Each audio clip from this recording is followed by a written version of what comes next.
বর্তমান সময়ে আপনারা দেখতে পাচ্ছেন যে ভারত ও বাংলাদেশের জুড়ে যে উত্তেজনা তৈরি হয়েছে শেখ হাসিনার পতনের পর।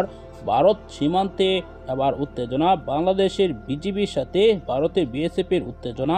এরকম উত্তেজনার মধ্যেই মুক্তি পেয়েছেন ভারতের আতঙ্ক লুৎফুজ্জামান বাবর।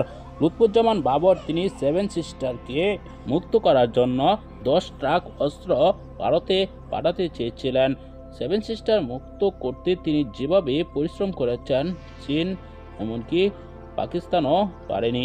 তার এই কর্মকাণ্ডের পর কিন্তু তিনি অনেক বছর জেল কেটেছেন, এমনকি তাকে মিথ্যা মামলায় ফাঁসানো হয়েছে। ভারতের বিরোধিতা করায় কিন্তু তিনি এত বছর জেল কেটেছেন। অবশেষে তিনি মুক্তি পেয়েছেন এই উত্তেজনার মধ্যেই। তাহলে কি বার্তা এসেছে?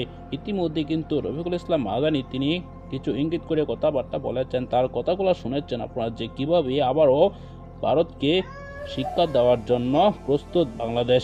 দর্শক, এসব বিষয় নিয়ে আপনার কি মতামত জানাবেন।